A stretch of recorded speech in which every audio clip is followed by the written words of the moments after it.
Hi, Jeff. How are you doing? Hey Andy, how are you? Doing great. Happy New Year. Yeah, you too. Hi, Andy. Hi, Delnada and Brian. Happy New Year. Happy New Year. Hi, Darla. Happy New Year. All right. Well, I guess we can get started, right? Well, welcome back, everyone, and Happy New Year. So this is our first call of the year. So we're setting the tone early. We're joined by Jeff. He's one of our accelerators alum who closed in an IT services business in 2024. Correct me if I'm wrong with the information, Jeff, but I believe that's what we have in your profile. Yep. hmm And Jeff has been in your seat, guys, and he felt the pressure that you're feeling maybe right now, has the battle scars. And basically, this is more of a Q&A focused session. Jeff will kick it off with maybe a brief introduction. Feel free to unmute, raise your hand, or ask questions in the chat. So Jeff can share his experience, thoughts, insights about your questions. So, yep, feel free to introduce yourself, Jeff. Yeah. Yeah. Thanks, Andy. Yeah, as you mentioned, went through the course maybe 2023 into probably the second half of 2023, which sounds and kind of feels like a lifetime ago, but really wasn't that long ago. And I ended up buying an IT services business. I started my search super broad, and anything that really where the numbers penciled out. And then as I kind of went through Sims and talked to some different sellers, kind of narrowed my search and kind of landed in this IT services space. So like our company has maybe 30 software engineers and some management and sales folks, and we do custom software development for clients. So yeah, it's not too dissimilar from like I looked at a commercial plumbing business, similar to that, but I actually had my day job at the time was at a software company, and I had sold software, and so I felt at least comfortable with the vernacular a bit, and didn't feel like I was having to learn both that and managing a company at the same time. So I didn't have any background in finance or accounting or really any of the financial side. So that was all kind of learned through Acquira and reading some books and listening to podcasts and relying on the quality of earnings and just talking to people in my network that kind of lend a second set of eyes to things. But closed on the deal July 1st of 2024. So been running the business for about a year and a half now. I think you're muted, Andy. Thanks for that. Well, that's great. So, to make it simple, it took you roughly a year to close a business, right? And that's really fast. I mean, you had a great deal. And I'm seeing here new people, new accelerators. So they're currently in the earlier process. And one of the questions that I have is, what could someone show you today that would demonstrate they're serious and can actually close a business? Yeah, and I guess are you like? I could answer that like me personally, like somebody who went through it, and then I guess also from a seller's perspective. But I think if I was thinking about it and chatting with someone, if you've actually sent out LOIs, I think that's kind of the main barometer of if you're ready to kind of take the plunge or not. That's really kind of the start of the conversation, not the. It feels like this big commitment, and I know how scary it was and how I wanted everything to be perfect when I set my first LOI out. But I think getting familiar and comfortable with that process, because it's going to take many probably to actually get to the deal that you're going to close on. So I would say just getting comfortable setting those out, meeting with your advisors to kind of review your deals and just getting that sent out sooner rather than later, and then not, if you find a deal that looks promising, not sitting on it for too long, trying to get everything perfect before you send it out. And then just getting the financing side in order. Like you don't want to be starting that process when you're finally on a deal that makes sense. So yeah, having the kind of if you're doing like an SBA, I got an SBA loan, so I worked with an SBA broker and kind of had that all kind of pre-qualified and ready to go, so I could speak with confidence that I could actually close the deal. Oh, that's great. So the pre-qualification you mentioned, you had that laid out before talking to the seller, right? Yeah. Mm-hmm. Yeah. So I already met. I at least met with the. I think Matthias is his name. He's on I guess be Twitter, and I can dig up the name of his firm. But yeah, he doesn't. You don't pay him, but he takes probably like a back end cut from the bank that he matches you up with. But kind of depending on the shape of the deal, he was able to recommend a bank and went with that, and it ended up going through. So. Oh, thanks for that. Not a problem, since we currently have partners wherein they can help out the current accelerators if they need any pre-qualification as well. Okay. Well, moving on, with regards to your maybe day one of reality after the acquisition.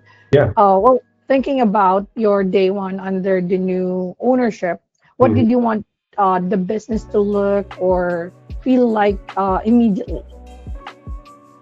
Yeah, good question. I guess the way I was thinking about it, maybe I guess jump in if I'm misinterpreting your question, but I guess was hesitant, and I think this was the right move in hindsight, to make any real changes post acquisition in the first 100 days, or some kind of like arbitrary onboarding period where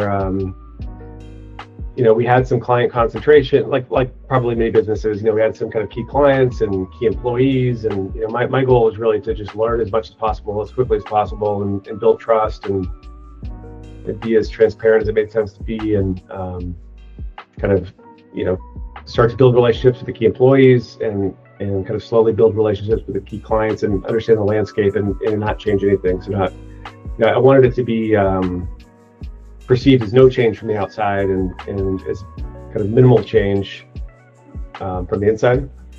If I was like acquiring a second business now that was going to get integrated into this one, I'd probably be slightly more proactive potentially, or at least I think have the confidence to make changes sooner. But this being my first acquisition, and not wanting to lose any key people or make any key clients nervous, it was more of just like a listening tour, and really kind of trying to understand everything before trying to change something that was working. Well, it's great that you focus more on the culture of the company first, right? And the employees, or the existing employees. Because I mean the product, if you will, was is and was our employees. So wanting to make sure that start to build relationships there, and build trust with those people, because you don't want to lose key employees. And then it was like a pretty much all goodwill deal, and we did a stock sale so that we didn't have to rewrite any customer contracts or anything like that. So for this particular deal, if I was going to a company and had really deep industry expertise, which I did not have, and I was really had a vision for how I wanted to change it or integrate it, then I think you'd maybe come in more opinionated and start changing things more quickly. But in my case, that didn't seem like the right move. I see. Well, if you could maybe rewind your first 90 days, what would you do differently? Yeah, good question. One thing I would certainly do differently is I kept my W-2 job for a month after starting. So it had been obviously stressful doing the search, which is more or less a full-time job, and then doing my full-time day job, and then little kids. So it was a lot of there wasn't a lot of downtime outside of those three things. And so I can't remember what my logic was. I was like trying to optimize health insurance or something that in hindsight was not worth the stress of or the paycheck of another month of work with the W-2 job. So I certainly would have quit that sooner. But yeah, aside from that piece of it, nothing really jumps out as a mistake, I guess. I mean, I think you want to have a sense of urgency. You know, even if you aren't changing things, like you certainly want a sense of urgency and in terms of you know, onboarding everything and making sure all the financial controls are in place, and you know, you only have the attention of the sellers for a certain amount of time usually, so you want to make sure to get the most out of that. In my circumstance, for I guess both because the seller kind of wanted to, there was two sellers that, you know, they were 50-50 partners. One wanted to be completely done with business. One, you know, still wanted to, felt like he had, you know, another 5 years in him, but because of that 50-50, they had to sell it. And so one of the founders did end up staying on and working full time. So you know, it was a bit of a crutch in the sense that I didn't actually have to learn and do everything. Like he was still doing some of the work.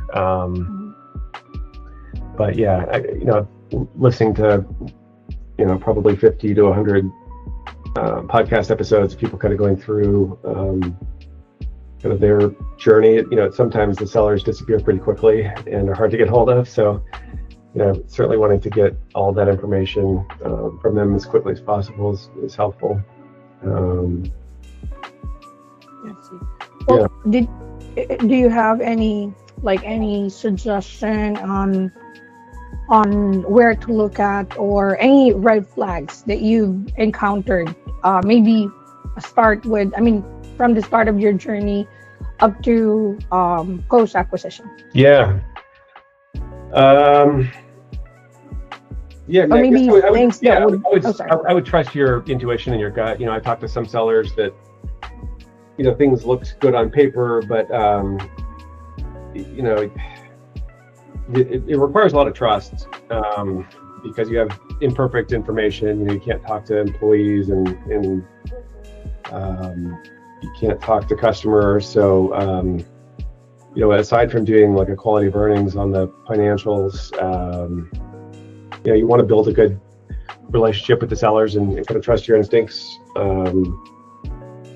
So you know, the company I bought had pretty long tenure for both the employees and the clients, so that was a good kind of proxy for you know, a good enough culture where people want to stick around, as well as you know, good service, since the clients were sticking around for many years.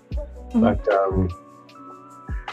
yeah, I did walk away from some deals just because the sellers didn't seem trustworthy, or you know, wasn't going to put a personal guarantee on a loan, you know, based on my interactions with them. So yeah, I mean, every deal is going to have some hair on it. Nothing's going to be perfect, but you know, you want high integrity sellers, I would say, and listen to your intuition about that. Well, thank you for that. I think we have some hands raised here. We'll start with Kyle. Thanks, Andy. Yeah, thanks, Jeff, for volunteering your time.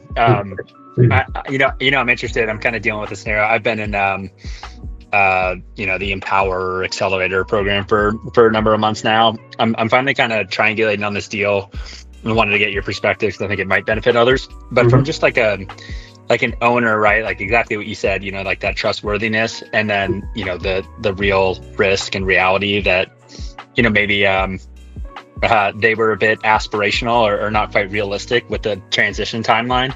Like, did you have like a forgivable like seller note? Like, was there anything contractually that you had in place to kind of, you know, give more of a stick potentially if he didn't follow through on what he was telling you? Yeah, I did have, so the purchase price was 3.4 million, and 400,000 of it was a forgivable seller's note. Okay. So not a ton percentage wise, but something.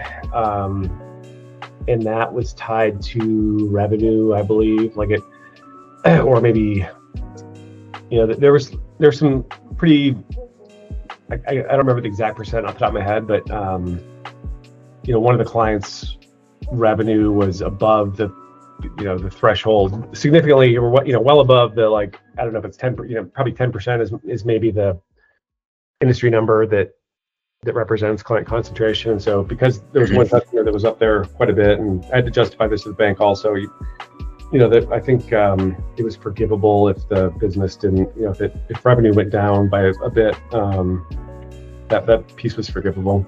Okay. Yeah. And have you, like, I don't know how the business has performed, but like, have you had to, like, actually try to enforce that, or has it just been a non-issue?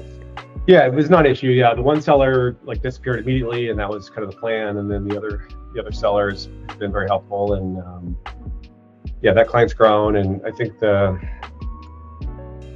trailing 12-month profit when I bought it was a little over 4 million, and I think we'll do a little over 5 million this calendar year. So yeah, the business has grown a bit. So that's good. Yeah. Yeah. Thanks. Yeah. I not sure that I can take too much credit for it, but yeah, the dice fell in the right way there. That's great. Thank you. But I would try to get creative, and you don't want to ask for things that are unreasonable, but if there are some kind of loose standards of multiples and things like client concentration that I think give you places to kind of come up with a fair negotiation. If the seller is saying it is saying like with high certainty this is what the future is going to look like, I do think it's reasonable to tie payment to that. So I have to get creative with the SBA rules, like this for my seller to stay on, and like he wanted a salary and blah blah blah blah blah. We had to, I think the rules I feel like I might have seen a headline that the rules changed, but like he ended up keeping one share so that he could continue on beyond the 6-month cutoff for sellers leaving the business. Thank you for that, Kyle and Jeff. I'm seeing here Rodrigo, Del Nada, and Matt. Maybe Rodrigo, you can go first. All right. Hi, Andy. Hi, Jeff. Hi. Thank you for coming and share your experience. You already have answered most of my questions, but how long did the seller stay for in the business? And once the seller left, right? What was your experience on not being alone, because you have no other sellers in that stayed, and how did the numbers played out now once you were in that case on your own? Yeah. The seller worked full time for maybe 8 months, and then transitioned down to 3 days a week, and he's actually still there about 2 days a week now, but really only in a sales capacity. I mean, he joins the weekly management meeting, but he did a good job. We both did a good job, but to his credit, he did a good job of making it clear to employees that they need to come with me for decisions, and that he's no longer the person to come to for what people used to go to. Yeah. So he did a good job kind of putting his ego aside and doing that, and just because the business actually was started in Buffalo, New York, and they all worked out of an office for a long time. It was kind of built on founder-led growth with his the two founders kind of relationships in the community there, and so he ended up going remote during COVID, and it was kind of a complete remote company when I bought it, but he's now just kind of working his personal network to make introductions for the sales team. So yeah, I don't think that he had a big, in hindsight, things kind of worked out. Like, I think it would have been fine if he had disappeared on day one. It would have made, figuring out, paperwork and state filings and weird, kind of the in my mind, kind of the more kind of tedious, annoying parts of running a business, more tedious and annoying. But I guess your experience may vary. So he did have some relationships, but for the most part, I think the business was to a stage where it had management, and it would have been okay without him. But awesome. yeah, Thank I think, you. I think some people are more tied in than others. Like I find myself being a bottleneck. Like it's just easy to say like, oh, I can do that, I'll do it. And then if you do that too many times, you're then slowing things down by getting in the way of stuff. Awesome. Well, thank you so much, Jeff. Appreciate it. Yeah. Mm-hmm. All right, thanks for that, Rodrigo. And next, we have Delnada. Oh, hello. How are you? How's everyone? I was wondering, could you explain the process of the stock sale and really like the timing and the consideration? Why did you do a stock sale opposed to outright buy, and also any tax implications and the tax implication of the stock sale? Yeah, I can speak to some of it. So my reasoning was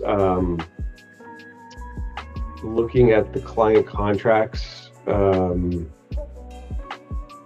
our master service agreement. It would have been like legally we would have had to redo those contracts to some degree, and I didn't want to alert. It's a pretty like trust-based business, and I could have told those clients, nothing's going to change, but I guess just for more certainty, not to rock the boat with the existing client relationships. That's why I went the stock route. So yeah, it was basically continuity with existing clients. As I prefaced up front, I am not an accountant, and I have to rely on ChatGPT and Google quite a bit to kind of think through accounting and finance and whatnot. But and I also have an outsourced accounting firm and kind of fractional CFO firm I use. But I believe there was tax benefits for me to doing the stock sale. I think I got like a reset of basis to it, and you can do, I have not done this, but you can do fancier things, I think, with the stock sale in terms of, if you have an accountant, you can set things up in a way that, it kind of minimizes your long-term tax. And then I was also able to amortize the goodwill from the purchase over time. So, I guess my kind of nascent understanding is that it was a tax benefit to me, and potentially I think it worked out kind of neutral for the sellers, but it probably depends on the business and the amount of like assets. Like the only hard assets were like some used laptops and like that sort of thing. So I think in a heavier asset or a asset heavy business, I think you can potentially have more negative tax impacts for the seller, but I'm probably not the best person to answer that question. ChatGPT, like a simple Google probably give a better, more informed answer than that. Okay. Well, if you're having second thoughts, feel free to use the ChatGPT access that are provided. You can definitely use that. Yeah, I would say it does, like, and I think you probably alluded to it, like it does like carry some risk, I think, to the buyer, because you're like opening yourself up to any sort of historical legal action. So I had a good attorney, and he helped me kind of think through the potential, like what the probability for like legal issues coming up that I might have to deal with, and I think we tried to mitigate a lot of that in the stock purchase agreement. So like if a former employee like sued the company, like the old owners would be responsible for that, according to the purchase agreement. Okay. And then what about, you mentioned forgivable seller's note? Mm-hmm. What is that? Yeah, so it just means that, so I structured it in a couple ways. So it was a fully, I think the term is deferred seller's note, and it was also forgivable. So the deferred piece of it let me put down less money up front, like seller or buyer cash with the SBA loans. Mm-hmm. And it doesn't make sense to me why the SBA does this, and I don't know if they still do or not, but because the seller's note was no payments or interest for the first 2 years, the bank then considered the seller note to be part of the equity injection, which again doesn't make sense because it's money I owe, it's not money coming to me, but it basically let me put less money down. I had a friend that put in 100,000 and there was no step up in that, and so it was kind of a nice way to structure that versus like institutional money is going to want to step up in equity, but and then I put in maybe 135,000 or something like that, and then so I'm gonna have to start paying the seller's note this July, and then the forgivable piece means that if some we had negotiated it based on revenue, but if whatever you negotiate doesn't happen, then you don't have to pay the seller's note. So it just means that it could be forgivable if something doesn't happen or something does happen. Like forgivable as in like you don't have to pay it. So we had like if revenue is, I don't remember the number, so I'll just say like if revenue is under 4 million, it was between like 4 and 3.7, then like 20% was forgivable, and it was between like 3.7 and 3.5, then 60%. So it was kind of like a tiered forgivability based on the revenue. Tiered forgivability. Okay.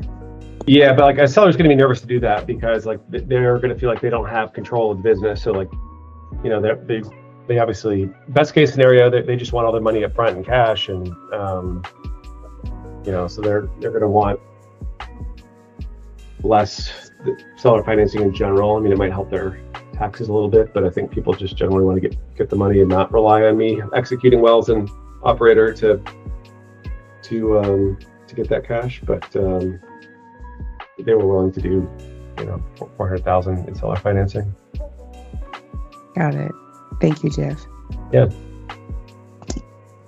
And we have another one from Matt.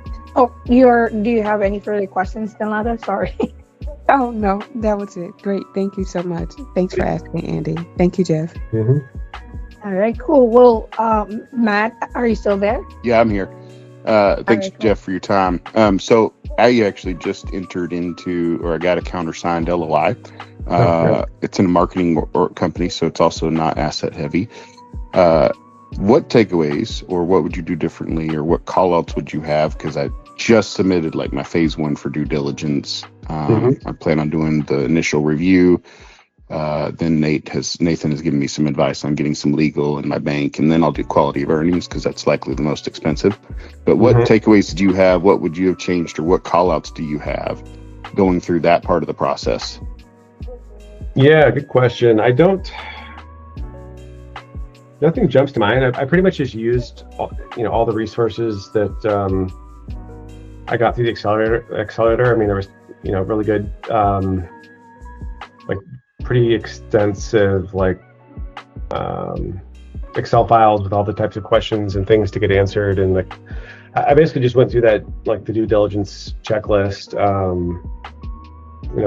A lot of it's this similar sort of stuff that the bank cares about, but I think if you weren't if I was chatting with you and you were not in the accelerator, I'd probably have to dig through and like reload all that context in my brain and share all these Excel files and whatnot. But I think you actually have kind of all a pretty tactical guide on what to get. It might be too extensive, so like you could probably curtail it or shape it a bit for the business. Not every question is going to be relevant for every business. So I think you don't want to.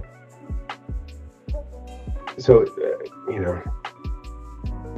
the LOI, even though it's signed, is not really binding. So you still want to be have a balance of like being a good partner to work with the sellers and relatively easy to work with versus just assuming everything's locked in and it's your deal and you've got to answer these 300 questions and why haven't you answered all these questions yet sort of mentality. So I had a previous deal that was like very close to the finish line that ended up falling apart at the end when the the owner told the kind of like president that runs the company that he was going to sell it, and then she said that she wanted to buy it, and then he ended up selling it to her instead. And I'm sure there's a million other reasons why deals can fall apart. So yeah, I guess maybe just structure it so that you kind of get the meat of the answers that you want, soon, and going through the finances once you get them as kind of closely as you can, and making sure that they that nothing was misrepresented or or anything like that in the sim, and then doing the QE, because as you mentioned, that's expensive, and hopefully they can roll some broken deal costs into the next deal. But I think you're set up for success with the resources you have. Great, thanks, Jeff. Yeah, and I mean, you can ask them to talk to clients and employees, but it seems like generally that's 9 times out of 10 that's not going to happen. But certainly going through the client contracts and making sure you have a sense for how long clients stick around and why they leave if they do, and the tenure for the employees, and try to come up with some kind of proxy metrics for quality of the service of the business and the culture.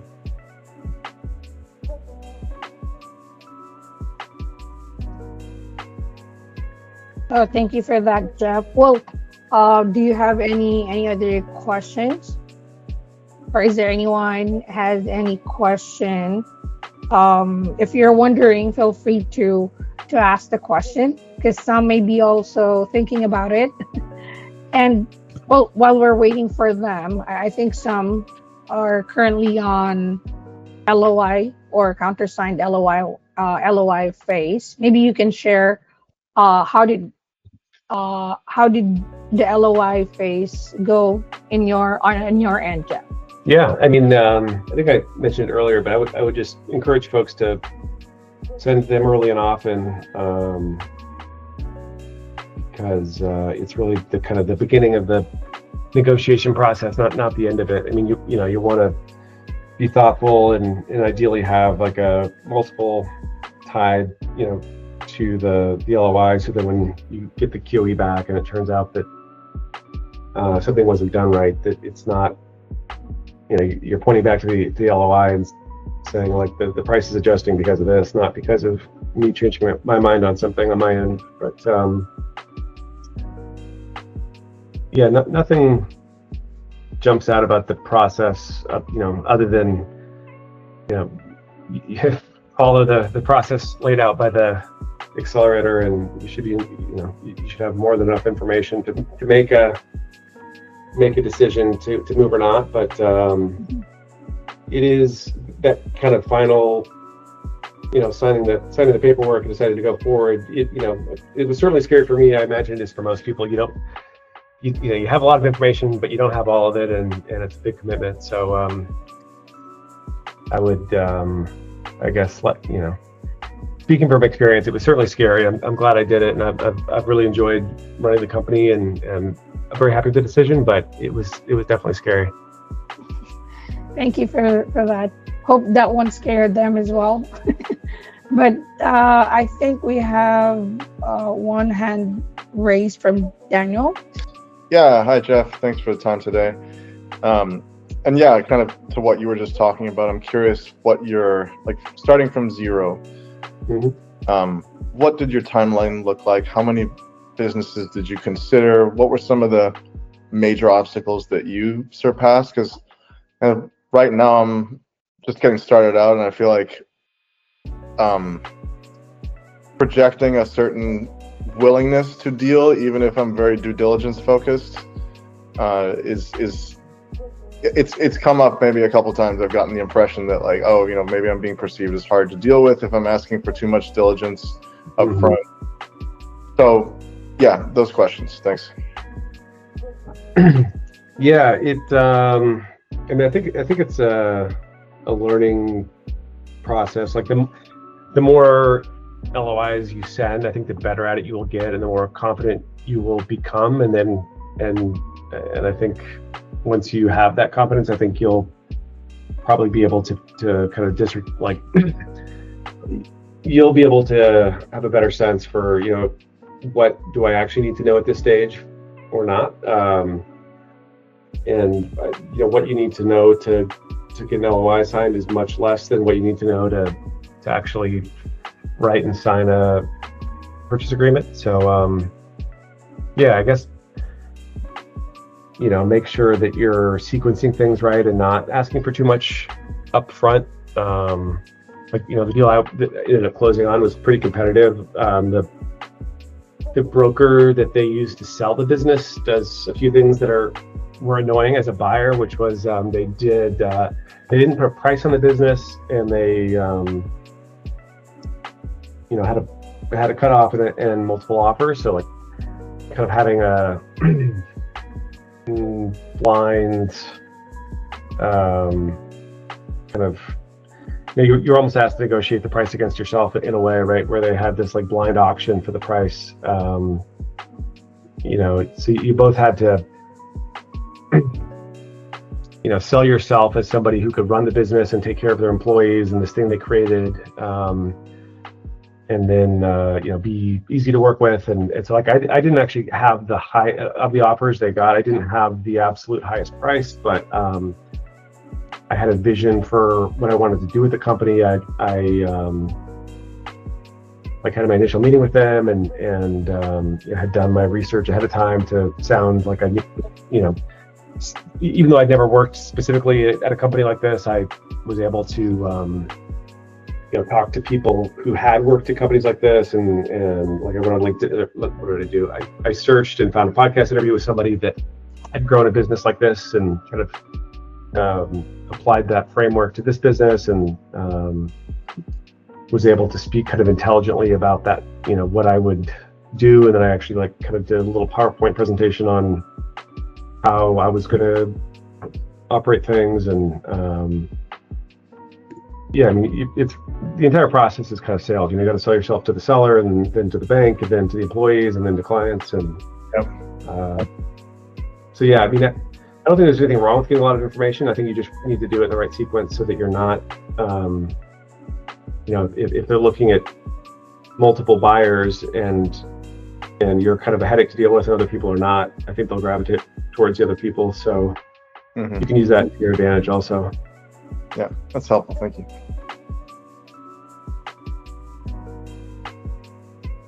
Moving on, Jeff, you mentioned, I believe, I've heard you mention you're on your second acquisition now.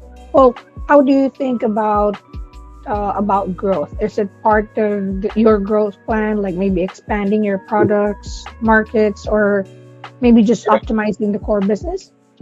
Yeah, I do think that acquiring more companies will be one good potential path for growth. We're not quite there yet, or at least I'm not psychologically there yet, or my time's not there yet to do it. But it's a lot of work. But as everyone here knows, but I guess one of the things that drew me to this company was they had kind of grown through founder relationships, but they hadn't really cracked the code for outbound enterprise sales yet. They had one kind of junior salesperson, and she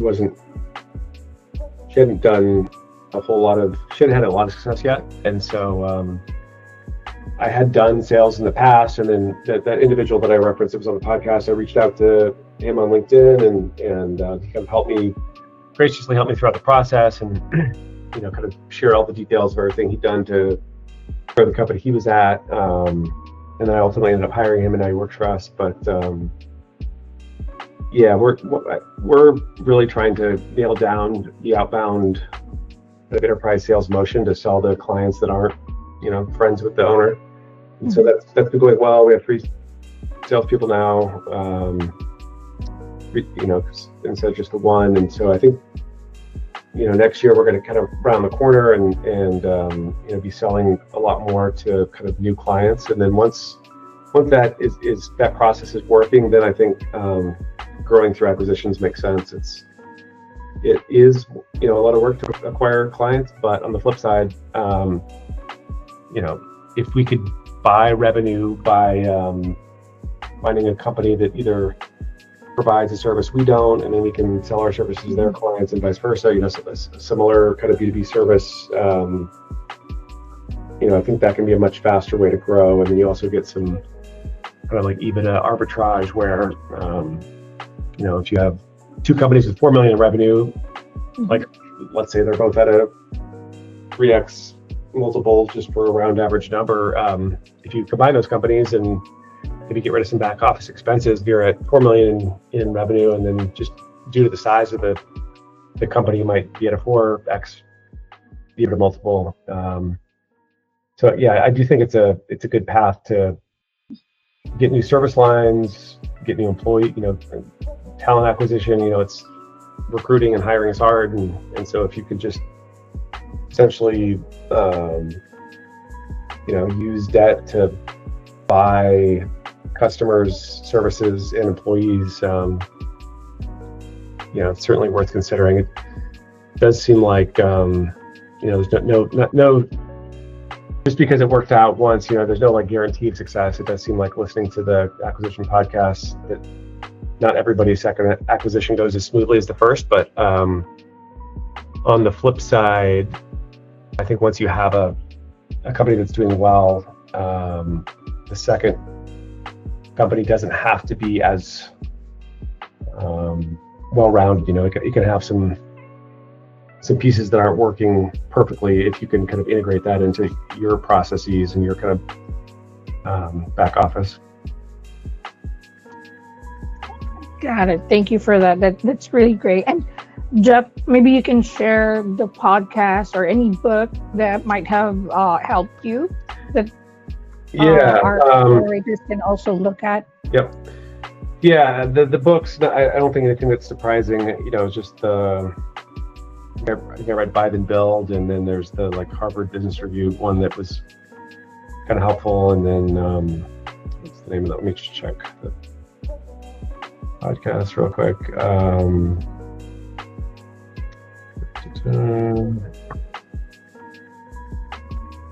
I can also follow up and share it. Yes, please. Feel free to send it to me. Maybe I can share it with them in the Slack channel. And while we're waiting for Jeff, or while Jeff is checking on the podcast title, or maybe the title of the book, do you have any questions to Jeff about his learnings, his experience? No, not quite.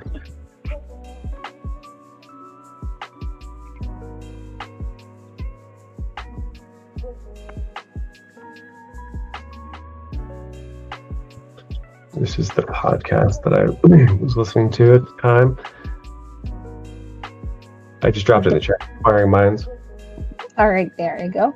So Jeff sent it in the chat. Yeah, so like they just like each week.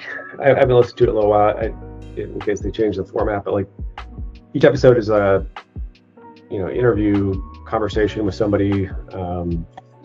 Kind of covering some similar topics we are today, like kind of going through their acquisition journey from search. It mostly focuses on the search side of it, and then maybe a bit on the operating side, but more on the search side.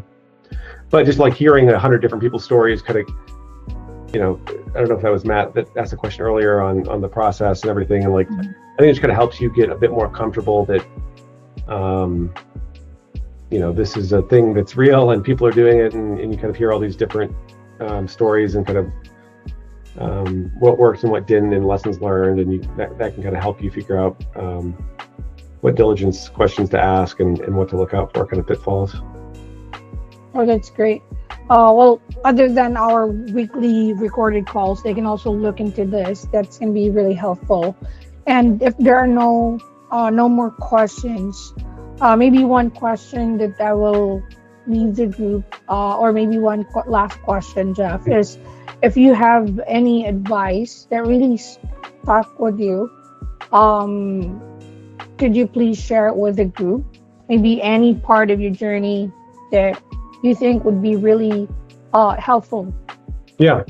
I mean, I'd say like speed over perfection with the LOIs. So like, I think in general, searchers spend more time, too much time, kind of obsessing over a perfect LOI when there's value in moving quicker, and getting kind of to the next stage where you can get some exclusivity and actually dig into the business and have enough information. So like trying to put together a perfect LOI with like very limited information that's in the sim is not very helpful, and then B, you might lose out to somebody else that is moving faster.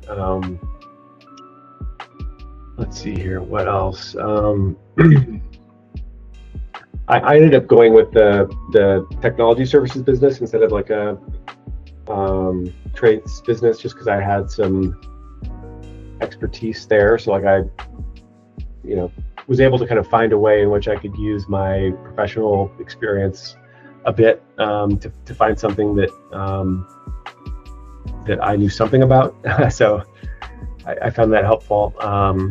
And then I think I had mentioned this earlier, but just embracing the fact that like all parts of this is sales. So like I certainly don't consider myself a salesperson, but you are selling yourself to the owners kind of throughout the buying process, and then to the employees, and then post acquisition, and then obviously to future clients and to your partner and extended family and colleagues on why you're doing this. And the whole kind of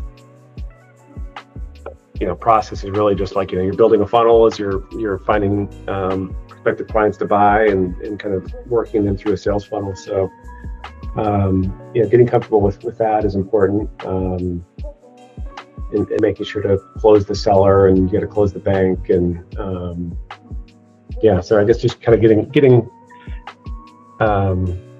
getting comfortable with sales is important. I think those are kind of the three things that upon reflection were important. Well, I really liked the first one wherein you mentioned speed over perfection, since our accelerators who attended the call is currently on that phase. So I think that will be really helpful for everyone.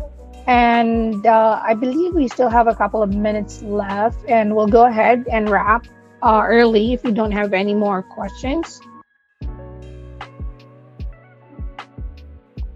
So I guess no more questions. And well, Jeff, thank you so much for being generous with your time and your experience.